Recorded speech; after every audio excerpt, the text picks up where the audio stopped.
Hello, everyone, and welcome to this week's edition of Ask Leah. I have just run in the door from a dinner I was at tonight, so here we are. We're ready to go, get stuck into it. I do have children running around in the background who may join in tonight, but we will see how we go. Hi, Penny. Thanks for joining. Before I start tonight, I want to touch on a couple of things.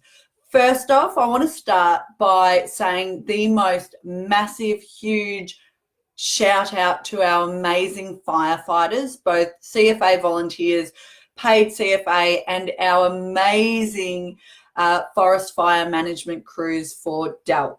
As most of you know, my husband is a forest firefighter for DELP, and these guys and girls have been doing an incredible job really since the start of the year when the Rosedale fires broke out. They have been working flat out for a good 2.5 months now with very little breaks.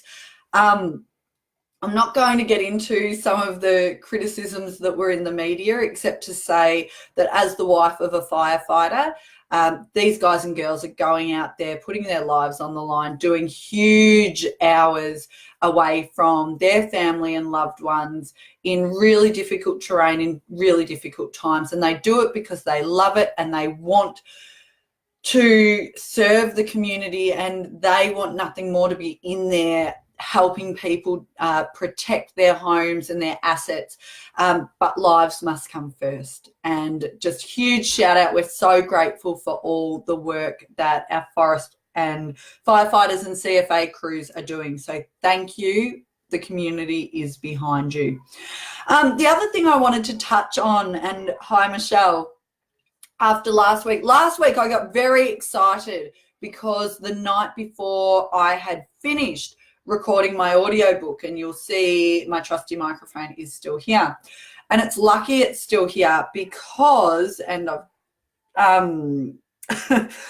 hence the bags under my eyes, the reason it's still here is because we discovered that some of the recording was done without the microphone being plugged in properly, and it was going off the computer microphone. So some of those 3 a.m. nights where I was recording into the early hours have to be redone.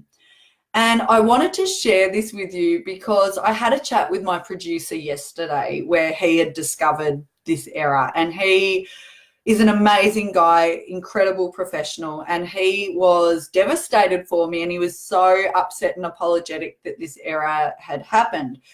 And he couldn't apologize enough. And he seemed to be a bit surprised when my response was, okay, it's done. Yep, it's not ideal, but we want it to be the best it can be. So you just tell me what I need to re-record and I'll get straight onto it. And he was so grateful for that response. And it made me wonder how we respond to disappointments and failures. And anyone who's been to my workshops will have heard me speak about our need to reframe failure and to forget the mistake, but remember the lesson. So it's only failure if you don't try in the first place or you don't learn from your mistakes. So me getting all worked up and angry and upset about the fact that some of that work has to be redone, what does it achieve? A fat lot of nothing. Okay, we've worked out what the error was. It was, the program we were using was defaulting to the computer mic, and every time I shut down and reopened, we didn't know that it was defaulting to that. So the first one had recorded on our beautiful mic here, the lovely red one, and the others had gone through the computer.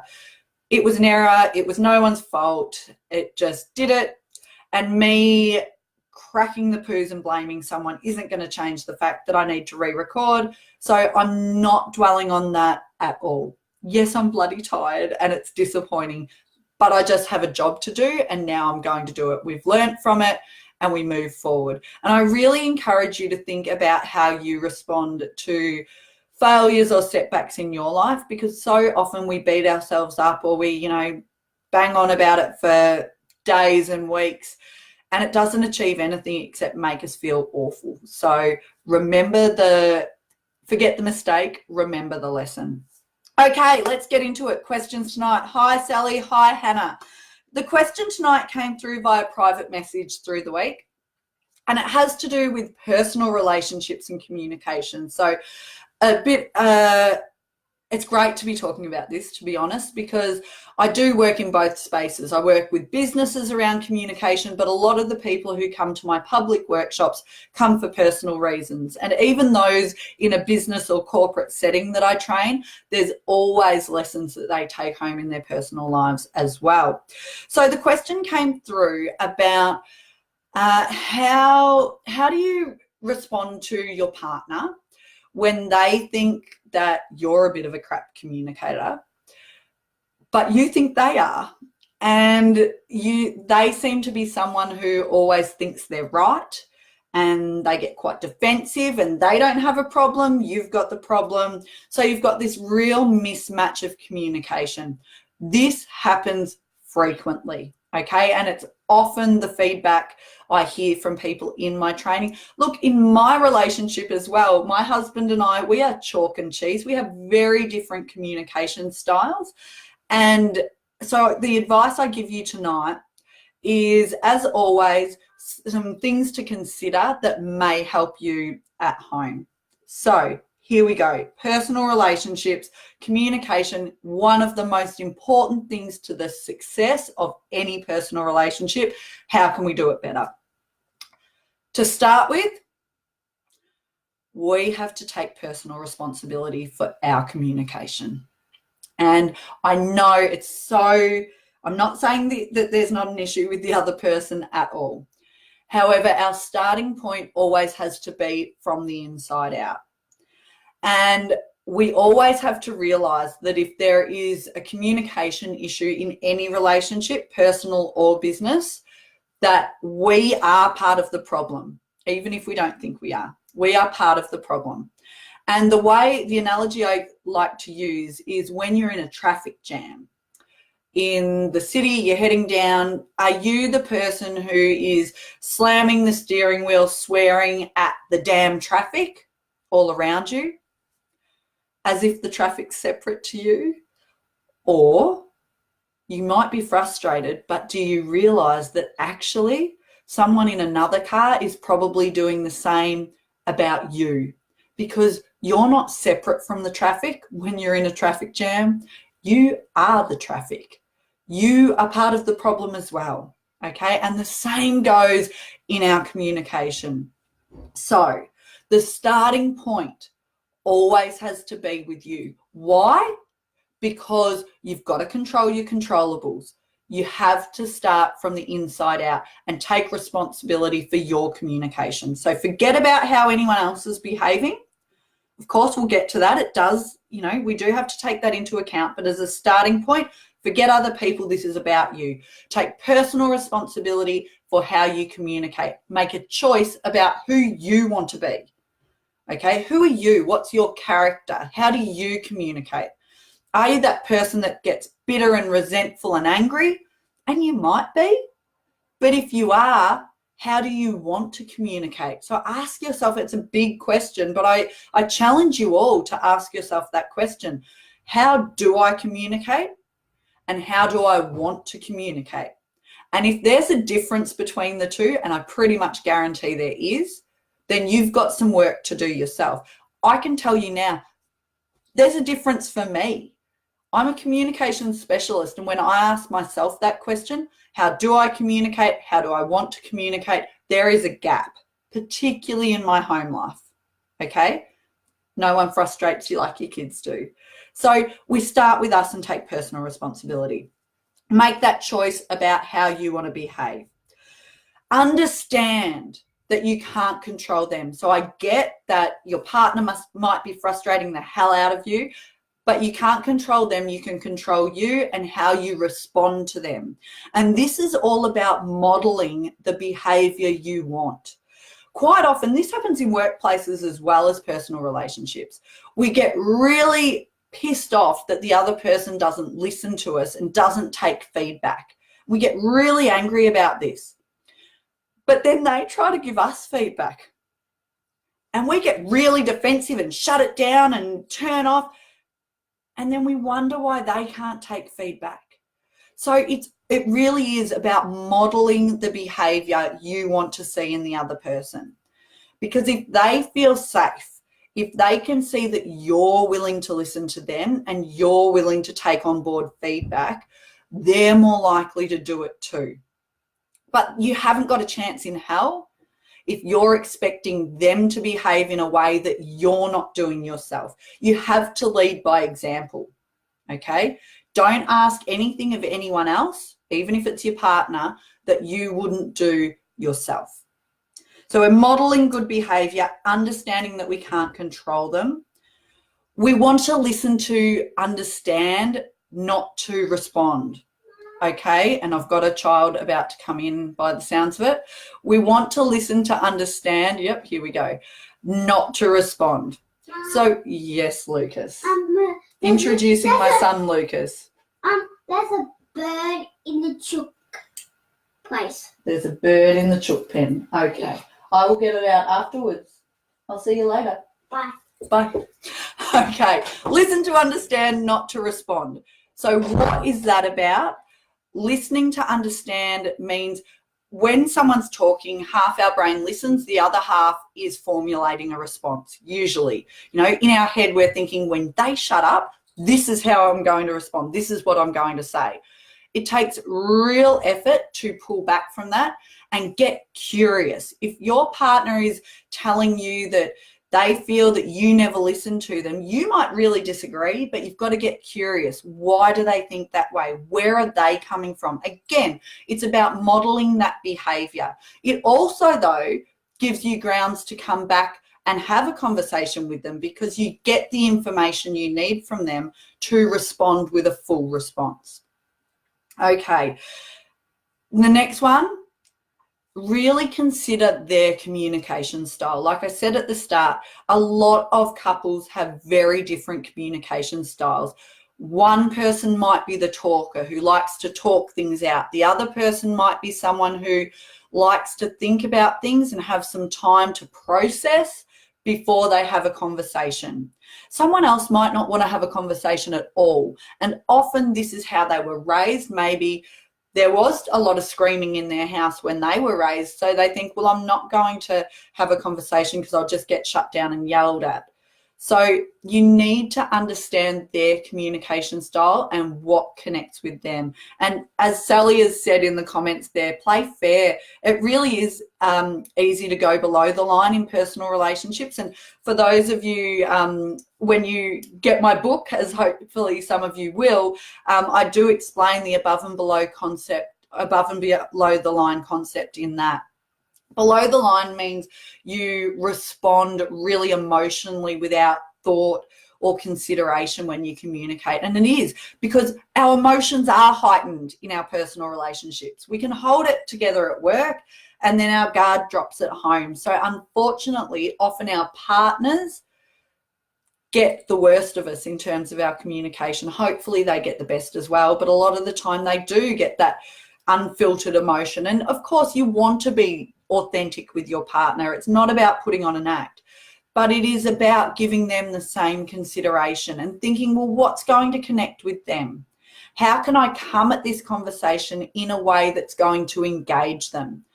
I think I've spoken about this before. It might be, there's been a lot of research into how women and guys communicate and the different styles. And often it's a generalization, of course, but often it shows that men, teenage boys as well, a lot of guys prefer to communicate when it's not face-to-face, whereas women will sit down across from each other and have a conversation eyeballing each other. For guys, they're more likely to open up if you're going for a walk and you're talking beside each other. Maybe you're talking in bed when it's dark. Perhaps you're working on something together, a project, or cooking in the kitchen and you're talking while you're doing that. So it's understanding that your partner's best communication style and best time for communication might not be yours. You know, I often have clients who talk about, you know, maybe they've been psyching themselves up to have the conversation, and then their partner walks in the door from work and they launch into the conversation because they're all ready to have it, and the partner's like, whoa, where did this come from? I just want to relax. You need to think about what outcome do I want from the conversation and how am I most likely to get it, and that consideration will help as well. I statements, I've spoken about them a lot before.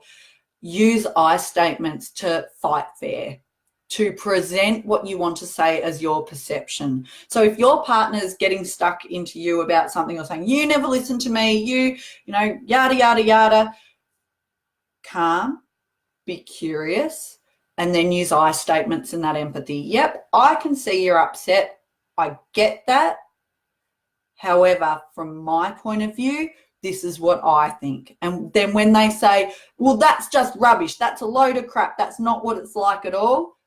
Yep, I get that that might be your opinion of it, but what I'm telling you is how I feel. Because here's the thing, perception is individual. No one can tell you how you should feel, okay? We are all responsible for our own emotions.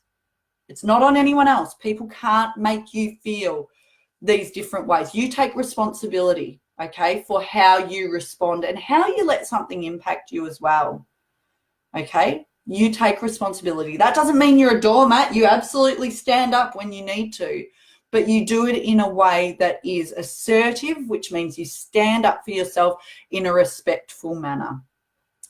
Have the courage to have a conversation, folks, and have it early. So often in personal relationships in particular, there are issues that boil away under the surface for years. Sometimes, and this actually happened to people I know, sometimes a relationship ends. You know, friend of a friend had their wife walk out on them and honestly didn't know why. And, you know, was saying, I don't know why she's left. I don't know why this has happened. And the wife was saying, well, you should know. You should know, you know, that passive aggressive communication style.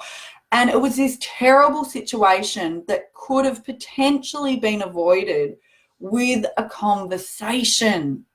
So have the courage to raise issues. It might not get resolved, okay, but again, as I've said so many times, success is being able to walk away knowing you did the best you could. You can't control the other person, okay, but you can control you. You can do the best you can, take personal responsibility for it, encourage them to speak up by creating that safe space where they feel like they will be listened, even if you don't agree, that you're modeling that good behavior, you're leading by example, and then you are likely to be able to have a conversation with them. But at the end of the day, you can't control them, okay? If they're, and I don't know how old your partner is, to the person that sent me this question, but, you know, if they're, say, let's guess they're, say, 40, they've got 40 years of communicating in a set way that they were taught by their parents, that they've been doing all along the way. So they're not going to suddenly change on a dime. They're not suddenly going to wake up one morning and say, I'm going to be a compassionate person who's a good listener. So all you can do is work on you and your communication and model that behavior and hope that you can get them to come along for the ride. Okay, so that's answered that question. Thank you for everyone who has joined in tonight. Before I finish up, a couple of quick points. Hopefully there are a swag of people watching tonight who are going to see me and a whole heap of other people tomorrow night in Warragul at the West Gippsland Arts Centre. We have the fabulous Women in Gippsland annual International Women's Day event. We've got it on International Women's Day Eve this year at the Arts Centre. It's only $20 a ticket. We've sold over 500 so far. There are still a few available. We've got the amazing Emmy Lou from Emmy Lou Loves. If you're on Instagram, you may be familiar with her work. She's coming along and doing keynote on her story. We've got a fabulous panel of Gippsland women sharing their stories. And then we've got a bit of an activity where everyone in the audience will be involved in creating their own story to do a really special mass posting tomorrow night. So keep your eyes peeled. If you're not coming along, keep your eyes peeled on social media tomorrow night. There's going to be something pretty special happening. Anyway, that is it from me. I'm going to go and round up these children that I can hear muttering in the background. I'm impressed all 3 didn't end up in the office. Have a great night, folks, and I will see you next week. Cheers. Mom.